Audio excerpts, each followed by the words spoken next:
Hi everyone, welcome to all of you. आप सभी का मेरे यूट्यूब चैनल शिवा ज्ञान पाठशाला में स्वागत है। दोस्तों, आज के इस वीडियो में हम को curricular first aid and health का मॉडल पेपर का पार्ट 2 किसका दोस्तों मॉडल पेपर का पार्ट 2 लेकर के आ चुके हैं, जो कि BA, BSc, BCom, BBA first semester के स्टूडेंट के लिए बहुत ही महत्वपूर्ण है। और ये BA, BSc, BCom, BBA first semester के लिए कॉमन सब्जेक्ट है, जिसे सभी को पास करना क्या होता है, बहुत ही अनिवार्य होता है दोस्तों।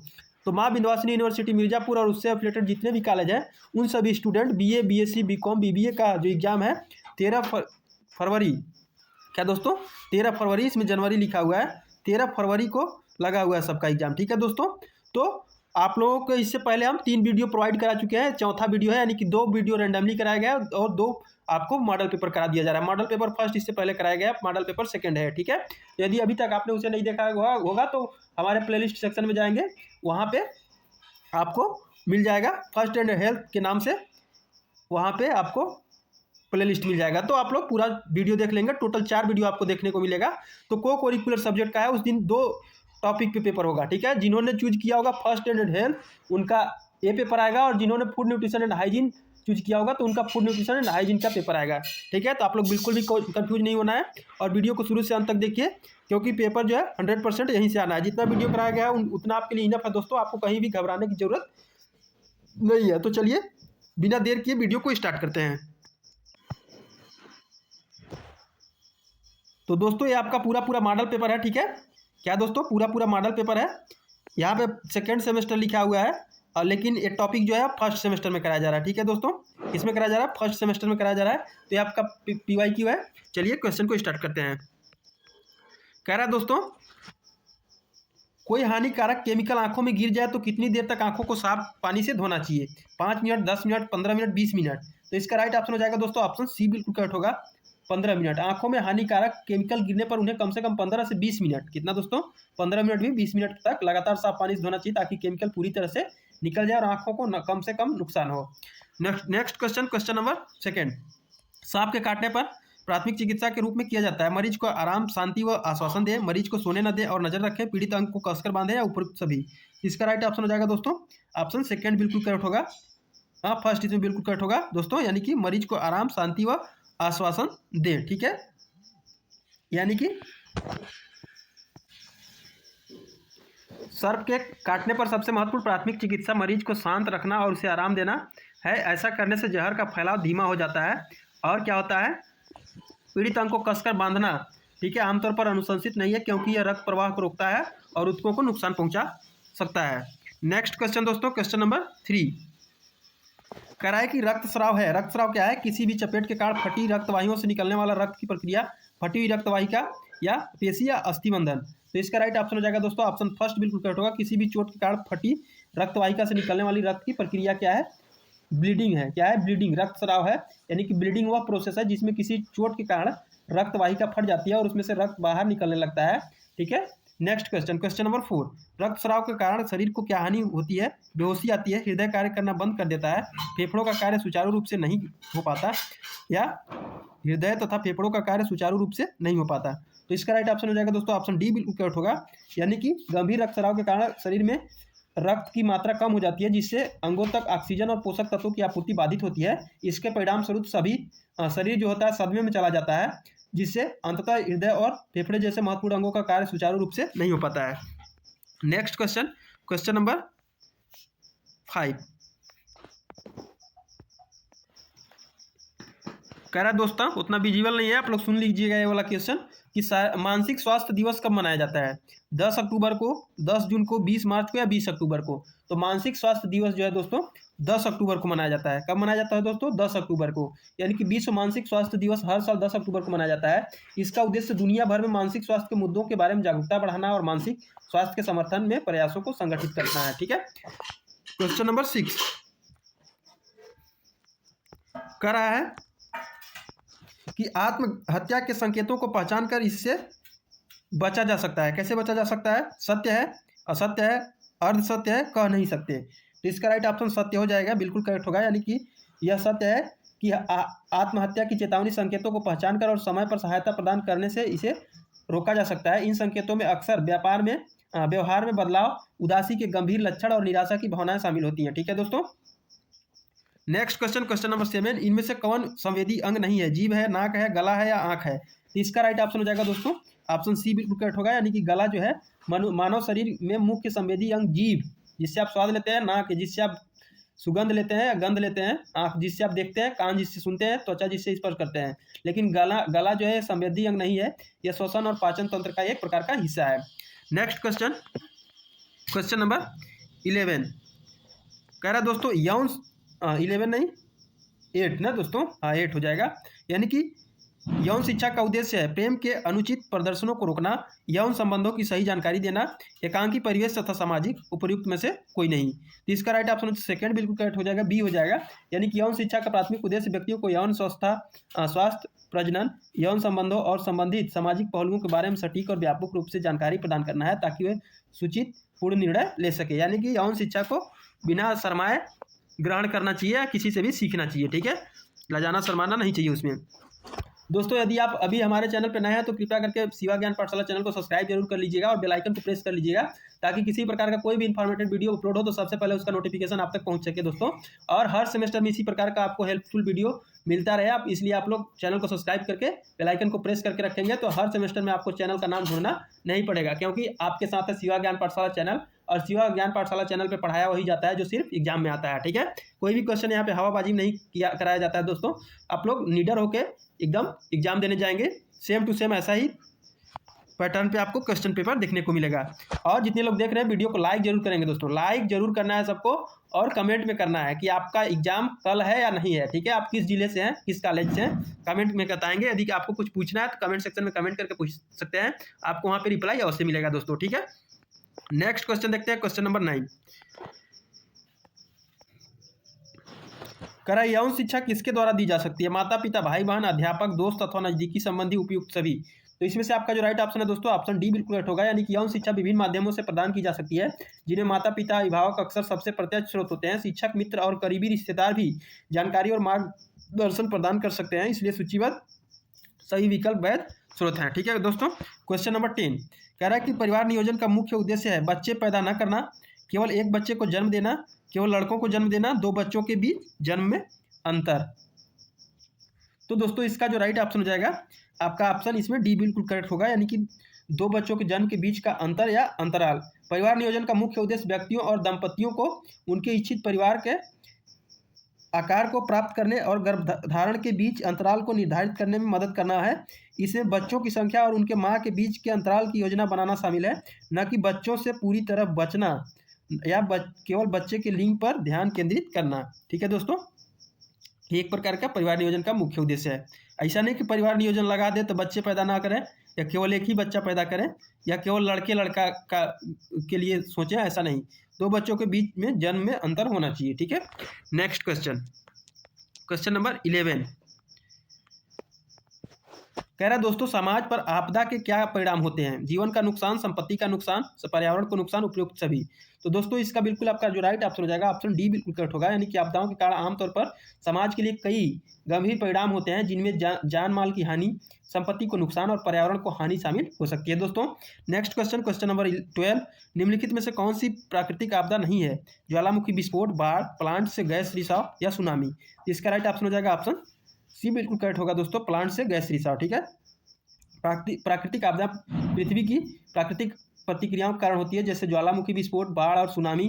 किसी संयंत्र से गैस का रिसाव एक औद्योगिक दुर्घटना है जो मानव निर्मित या तकनीकी आपदा है, ठीक है दोस्तों।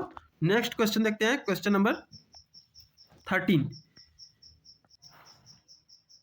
कह रहा है दोस्तों प्राथमिक चिकित्सा दिवस मनाया जाता है 10 सितंबर को, सितंबर के दूसरे शनिवार को, जनवरी के दूसरे शनिवार को या 15 अक्टूबर को। इसका राइट ऑप्शन बी हो जाएगा बिल्कुल करेक्ट दोस्तों, सितंबर के दूसरे शनिवार को। अंतर्राष्ट्रीय प्राथमिक चिकित्सा दिवस जो होता है जिसे वर्ल्ड फर्स्ट एड डे जिसे कहा जाता है, हर साल सितंबर के दूसरे शनिवार को ही मनाया जाता है ताकि जीवन बचाने में प्राथमिक चिकित्सा के महत्व के बारे में जागरूकता बढ़ाई जा सके, लोगों को समझाया जा सके, ठीक है दोस्तों। नेक्स्ट क्वेश्चन, क्वेश्चन नंबर 14 प्राथमिक चिकित्सा है आपातकालीन चिकित्सा उपचार, गहन चिकित्सा उपचार, एक तत्कालीन जीवन रक्षक या उपचार करने का आकलन करने का नियम। तो इसका राइट ऑप्शन हो जाएगा दोस्तों ऑप्शन सी बिल्कुल करेक्ट होगा, एक तात्कालिक जीवन रक्षक उपचार, ठीक है। यानी कि प्राथमिक चिकित्सा घायल या बीमार व्यक्ति को अस्पताल ले जाने से पहले दिया जाने वाला तात्कालिक जीवन रक्षक उपचार है, ठीक है। इसका उद्देश्य स्थिति को बिगड़ने से रोकना और जीवन बचाना है। क्वेश्चन नंबर 15 कह रहा है दोस्तों, प्राथमिक चिकित्सा के प्रमुख गुण हैं बुद्धिमानी, सेवा भाव, दक्षता, उपयुक्त सभी। तो इसका राइट ऑप्शन हो जाएगा ऑप्शन डी बिल्कुल करेक्ट होगा। एक प्राथमिक चिकित्सक में कई गुण होने चाहिए, जिनमें बुद्धिमानी यानी कि सही निर्णय लेने के लिए, सेवा भाव दूसरों की मदद करने की इच्छा, और दक्षता उपचार प्रभावी ढंग से देने के लिए शामिल है। इसलिए उपयुक्त सभी गुण महत्वपूर्ण है दोस्तों। क्वेश्चन नंबर 16 प्राथमिक चिकित्सा किस स्थान पर नहीं दी जानी चाहिए? सड़क पर, अस्पताल में, पार्क में या घर पर? तो इसका राइट ऑप्शन हो जाएगा ऑप्शन बी यानी कि अस्पताल में। प्राथमिक चिकित्सा आमतौर पर आपातकालीन स्थितियों में अस्पताल के बाहर दी जाती है, जैसे कि सड़क पर, पार्क में या घर में या अस्पताल में व्यक्ति को पेशेवर गहन चिकित्सा उपचार मिलता है। जब हॉस्पिटल में पहुंची जाएगा तो वहाँ पे आप प्राथमिक चिकित्सा क्या करेंगे, वहाँ पे डॉक्टर जो करना होगा वो करेगा। ठीक है दोस्तों। नेक्स्ट क्वेश्चन, क्वेश्चन नंबर 17 कह रहा है दोस्तों, प्राथमिक स्वास्थ्य केंद्र की अवधारणा को प्रस्तुत किया कौन किया? योजना आयोग ने, केंद्रीय स्वास्थ्य परिषद ने, भोर कमेटी ने या मुदालियर कमेटी ने? इसका राइट ऑप्शन हो जाएगा ऑप्शन सी बिल्कुल करेक्ट होगा, भोर कमेटी ने। ठीक है। भोर कमेटी 1946 में भारत में व्यापक स्वास्थ्य सर्वेक्षण और विकास के लिए अपनी रिपोर्ट में प्राथमिक स्वास्थ्य केंद्रों, ठीक है, की स्थापना की अवधारणा प्रस्तुत किया। क्वेश्चन नंबर 18 प्राथमिक चिकित्सा का प्रथम कार्य है परिवार को सूचना देना, खतरे को पहचानना, सीपीआर करना या रोगी को आराम देना। तो इसका राइट ऑप्शन हो जाएगा दोस्तों ऑप्शन 20 में बिल्कुल करेक्ट होगा, यानी कि प्राथमिक चिकित्सा का जो सबसे पहला काम होता है खतरे को पहचानना, किस प्रकार का घटना हुआ है, कैसे हुआ है, ठीक है, इसके बाद ही प्राथमिक चिकित्सक देना चाहिए। यानी कि प्राथमिक चिकित्सा का सबसे पहला और महत्वपूर्ण कार्य घटना स्थल पर मौजूद किसी भी खतरे या जोखिम की पहचान करना होता है, ताकि अपनी घायल व्यक्ति की सुरक्षा सुनिश्चित किया जा सके। ठीक है दोस्तों। नेक्स्ट क्वेश्चन, क्वेश्चन नंबर 19 कह रहा है प्राथमिक चिकित्सा का दायित्व पूर्ण हो जाता है जब घर के लोग आ जाते हैं, व्यक्ति होश में आ जाता है, कुशल चिकित्सक मामला संभाल लेता है या पुलिस आ जाती है। तो इसका राइट ऑप्शन हो जाएगा ऑप्शन सी बिल्कुल करेक्ट होगा दोस्तों। कुशल चिकित्सक मामला जब संभाल लेता है तो उसका दायित्व पूरा माना जाता है। क्वेश्चन नंबर 20 कह रहा है प्राथमिक स्वास्थ्य केंद्र में किसका होना आवश्यक है? 6 चिकित्सा अधिकारियों का, 6 बिस्तरों का, 1 दवाखाने का, उपयुक्त सभी। इसका राइट ऑप्शन हो जाएगा ऑप्शन डी बिल्कुल करेक्ट होगा दोस्तों। तो डी की आप लोग टिक करेंगे। क्वेश्चन नंबर 21 क्वेश्चन नंबर 21 कह रहा है प्राथमिक चिकित्सा का उद्देश्य है अस्थायी चिकित्सा, जीवन रक्षा करना, तुरंत सहायता करना या उपरोक्त सभी। तो इसका राइट ऑप्शन हो जाएगा दोस्तों ऑप्शन डी बिल्कुल करेक्ट होगा। डी को आप लोगों ने टिक करेंगे। ठीक है। वह चिकित्सालय जो दूर दराज के क्षेत्रों में बस द्वारा चिकित्सा सुविधाएं पहुंचाया जाता है को कहते हैं, क्या कहते हैं? जिला चिकित्सालय, चलती फिरती डिस्पेंसरी, WHO या यूनिसेफ। तो इसका राइट ऑप्शन बी बिल्कुल करेक्ट हो जाएगा दोस्तों। डी को आप लोग टिक करेंगे बिल्कुल। दोस्तों आप लोग क्वेश्चन कमेंट में बताएंगे कि आपको वीडियो जो है पसंद आ रहा है कि नहीं, आप वीडियो के लिए इंटरेस्टेड है कि नहीं, ताकि आने वाले हर सेमेस्टर में आपको इसी प्रकार का इन्फॉर्मेटिव वीडियो आपके लिए हेल्पफुल वीडियो प्रोवाइड किया जा सके। आप लोग कमेंट सभी लोग करेंगे, जितने लोग देखेंगे लाइक और कमेंट 100 का 100% करना है दोस्तों। किसी को ऐसे नहीं भागना है। ठीक है। ऐसे भागोगे तो फिर ठीक नहीं होगा। ठीक है। आपके लिए इतना मेहनत किया जा रहा है तो आप लोग लाइक, कमेंट, शेयर, सब्सक्राइब जरूर कर दिया करिए। ठीक है। उसमें आप लोगों का पैसा नहीं लगना है, समझे। क्वेश्चन नंबर 23 बीमार या घायल व्यक्ति को ले जाने का सबसे अच्छा साधन है? कार है, एम्बुलेंस है, ट्रक है, उपरोक्त सभी। इसका राइट ऑप्शन हो जाएगा ऑप्शन, इसमें कौन सा करेक्ट हो जाएगा दोस्तों? तो इसमें आपका बी बिल्कुल करेक्ट होगा, एम्बुलेंस। ठीक है। क्वेश्चन नंबर 24 जहरीले जानवर से काटे या डसे जाने पर शरीर में किस चीज़ के फैलने का डर रहता है? रक्त का, जहर का, ऑक्सीजन का, बेहोशी का? तो जहर का। किसका? जहर का फैलने का बिल्कुल डर रहता है दोस्तों। नेक्स्ट क्वेश्चन, क्वेश्चन नंबर 25 कह रहा है दोस्तों यदि आप गंभीर रक्तस्राव देखते हैं तो आपको क्या करना चाहिए? पट्टी लगाना चाहिए, मदद आने तक घाव पर दबाव देना चाहिए या साफ कपड़े से ढक देना चाहिए, कुछ नहीं करना चाहिए? इसका राइट ऑप्शन बी बिल्कुल करेक्ट होगा, यानी कि गंभीर रक्तस्राव की स्थिति में प्राथमिक उपचार के रूप में मदद आने तक घाव पर सीधा मजबूत दबाव डालना चाहिए ताकि रक्त के बहाव को रोका जा सके। पट्टी लगाना बाद का कदम है और कुछ नहीं करना या केवल साफ कपड़े से ढकना अपर्याप्त है, यानी कि सही नहीं है।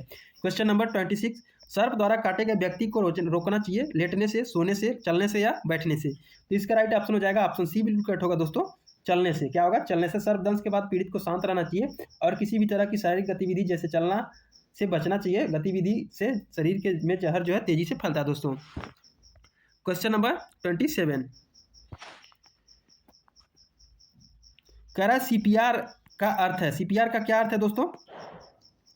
कार्डियोपल्मोनरी रेस्क्यू सिटेशन या cardiopulmonary rescue cardio pulmonary revival या कार्डियो पल्मोनरी रिमूवल। तो इसका राइट ऑप्शन हो जाएगा ऑप्शन ए, बिल्कुल करेक्ट होगा दोस्तों। कौन सा होगा? ए, कार्डियो पल्मोनरी रिससिएशन। ठीक है, यानी कि इसमें क्या हो जाएगा दोस्तों? ए हो जाएगा। ठीक है, क्वेश्चन नंबर 28।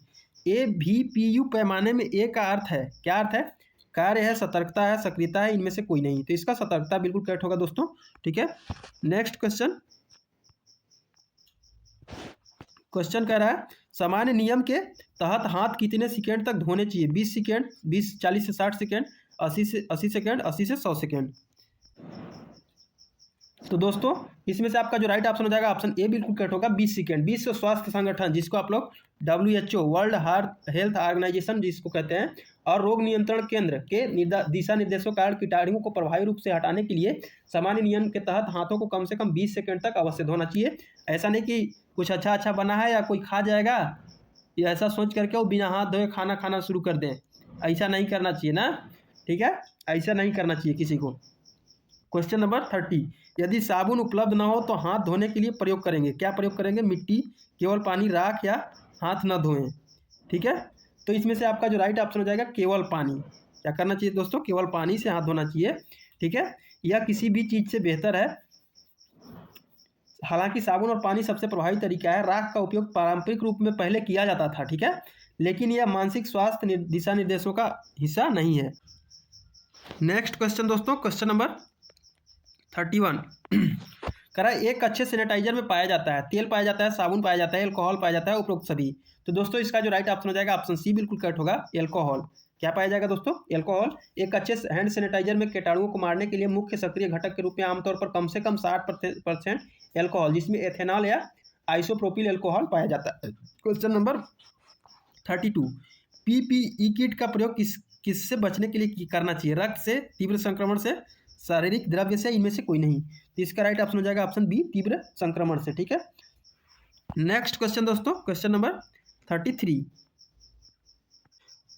दोस्तों यहाँ पे जितना भी क्वेश्चन कराया जा रहा है वो आपके लिए इनफ है, कहीं भी हवाबाजी में उड़ने की जरूरत नहीं है। जितना कराया गया उतना कर लेंगे, आपका एग्जाम बिल्कुल अच्छा जाएगा दोस्तों। जितना कराया जा रहा है उतना वीडियो देख लेंगे तो आपका बिल्कुल बढ़िया एग्जाम जाएगा। कह रहा है ORS का पूर्ण रूप है, क्या कह रहा है? ORS का पूर्ण रूप है oral rehydration solution, oral rehydration salt, oral rapid solution या ओरल रैपिड सॉल्ट। तो इसका राइट ऑप्शन बिल्कुल ए करेक्ट होगा, ओरल रिहाइड्रेशन सॉल्यूशन इसका पूर्ण रूप है। ठीक है, यह एक नमक और चीनी आधारित पानी का घोल है जिसका उपयोग निर्जलीकरण यानी कि डिहाइड्रेशन के इलाज के लिए किया जाता है।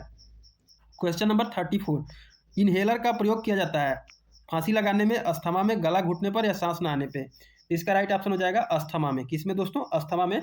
इनहेलर का प्रयोग मुख्य रूप से अस्थमा के रोगियों द्वारा सांस लेने में कठिनाई या सांस न आने की स्थिति में किया जाता है। यह दवा को सीधे फेफड़े तक पहुंचाता है। ठीक है, क्वेश्चन नंबर 35।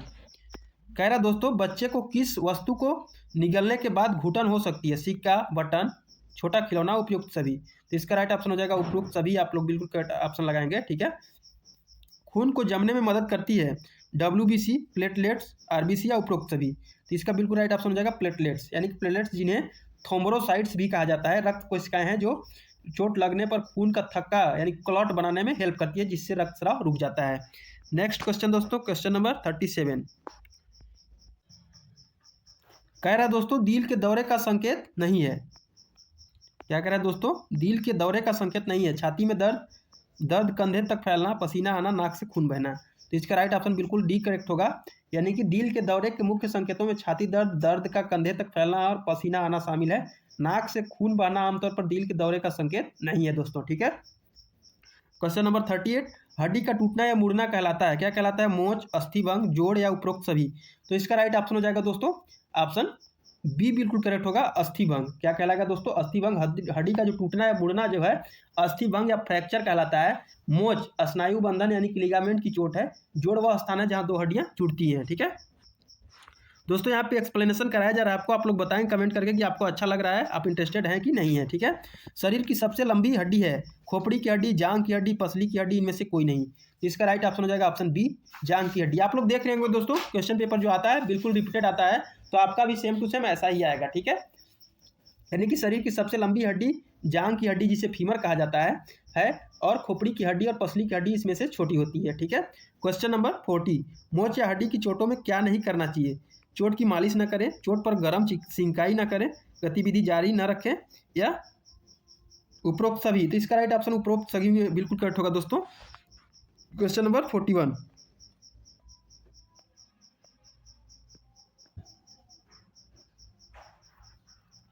कह रहा है दोस्तों तंत्रिका तंत्र के अंग होते हैं मस्तिष्क, रीढ़ की हड्डी, नसें, उपरोक्त सभी। तो दोस्तों इसका बिल्कुल राइट ऑप्शन हो जाएगा दोस्तों, ऑप्शन आपका डी बिल्कुल करेक्ट होगा, उपरोक्त सभी। यानी कि मानव तंत्रिका तंत्र में मुख्य रूप से मस्तिष्क, रीढ़ की हड्डी और नसें शामिल होती हैं। ये सभी मिलकर शरीर के कार्यों को नियंत्रित करते हैं। ठीक है दोस्तों। क्वेश्चन नंबर 42, किसका मस्तिष्क सर्वाधिक जटिल और गूढ़ है? पक्षी का, जानवर का, मनुष्य का, कीट पतंगों का? तो इसका सी बिल्कुल करेक्ट होगा, मनुष्य का। यानी कि मनुष्य का मस्तिष्क अन्य सूचीबद्ध जानवरों की तुलना में सबसे अधिक विकसित और जटिल होता है, जो उच्च संज्ञानात्मक कार्यों की अनुमति देता है। क्वेश्चन नंबर 43, कह रहा है दोस्तों कि मिर्गी की संभावना किस आयु वर्ग में सबसे अधिक होती है? बाल्यावस्था में, शस्यावस्था में, किशोरावस्था में, प्रौढ़ावस्था में? इसका सी बिल्कुल करेक्ट होगा। सॉरी, सी नहीं होगा दोस्तों, इसमें ए होगा। कौन सा होगा? ए, यानी कि बाल्यावस्था में। मिर्गी या दौरे पड़ने की संभावना बाल्यावस्था और वृद्धावस्था में सबसे अधिक होती है। हालांकि यह भी किसी उम्र में हो सकती है, यानी कि अब जो बीमारी है आप लोग देख सकते हैं किसी भी उम्र में हो सकती है, तो इसमें लगभग ए ही माना जाएगा। ठीक है। क्वेश्चन नंबर 44, चक्कर आने का कारण है स्नायुविक तंत्र से संबंधित रोग, मस्तिष्क में अस्थायी कम रक्तापूर्ति, चयापचयी रोग या इनमें से कोई नहीं? तो इसका राइट ऑप्शन हो जाएगा ऑप्शन बी बिल्कुल करेक्ट होगा। मस्तिष्क में अस्थायी रक्त आपूर्ति जब होगा, यानी कि ठीक ढंग से ब्लड आपका नहीं पहुंचेगा, तो क्या होगा? आपको चक्कर आएगा। नेक्स्ट क्वेश्चन दोस्तों, क्वेश्चन नंबर 45। ठीक है। कह रहा है खाद्य विषाक्तता का सबसे आम लक्षण क्या है? कब्ज है, मितली एवं उल्टी, जोड़ों में दर्द, सिर दर्द? तो इसका राइट ऑप्शन बी बिल्कुल करेक्ट होगा, मितली एवं उल्टी। यानी कि खाद्य विषाक्तता जिसे फूड पॉइजनिंग कहा जाता है, कि सबसे आम लक्षणों में मितली यानी कि न्यूसिया और उल्टी शामिल है, जो शरीर से विषाक्त पदार्थों को बाहर निकालने का एक तरीका है दोस्तों। ठीक है। चलिए नेक्स्ट क्वेश्चन देखते हैं। Question number 46,